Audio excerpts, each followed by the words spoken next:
Genesis 26. Now there was a famine in the land, besides the previous famine in Abraham's time. And Isaac went to Abimelech, king of the Philistines, in Gerar. The Lord appeared to Isaac and said, Do not go down to Egypt. Live in the land where I tell you to live. Stay in this land for a while, and I will be with you and will bless you. For to you and your descendants I will give all these lands, and will confirm the oath I swore to your father Abraham. I will make your descendants as numerous as the stars in the sky, and will give them all these lands, and through your offspring all nations on earth will be blessed, because Abraham obeyed me, and did everything I required of him, keeping my commands, my decrees, and my instructions. So Isaac stayed in Gerar. When the men of that place asked him about his wife, he said, She is my sister, because he was afraid to say, She is my wife. He thought, The men of this place might kill me on account of Rebekah, because she is beautiful. When Isaac had been there a long time, Abimelech, king of the Philistines, looked down from a window and saw Isaac caressing his wife Rebekah. So Abimelech summoned Isaac and said, She is really your wife. Why did you say she is my sister? Isaac answered him, Because I thought I might lose my life on account of her. Then Abimelech said, What is this you have done to us? One of the men might well have slept with your wife, and you would have brought guilt upon us. So Abimelech gave orders to all the people, Anyone who harms this man or his wife shall surely be put to death. Isaac planted crops in that land, and the same year reaped 100-fold, because the Lord blessed him. The man became rich, and his wealth continued to grow until he became very wealthy. He had so many flocks and herds and servants that the Philistines envied him.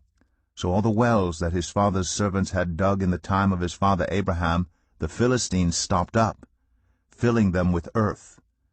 Then Abimelech said to Isaac, Move away from us. You have become too powerful for us. So Isaac moved away from there and encamped in the valley of Gerar, where he settled. Isaac reopened the wells that had been dug in the time of his father Abraham, which the Philistines had stopped up after Abraham died, and he gave them the same names his father had given them. Isaac's servants dug in the valley and discovered a well of fresh water there. But the herders of Gerar quarreled with those of Isaac and said, The water is ours. So he named the well Esek, because they disputed with him. Then they dug another well, but they quarreled over that one also. So he named it Sitnah. He moved on from there and dug another well, and no one quarreled over it. He named it Rehoboth, saying, Now the Lord has given us room, and we will flourish in the land. From there he went up to Beersheba. That night the Lord appeared to him and said, I am the God of your father Abraham. Do not be afraid, for I am with you. I will bless you, and will increase the number of your descendants for the sake of my servant Abraham. Isaac built an altar there, and called on the name of the Lord. There he pitched his tent, and there his servants dug a well.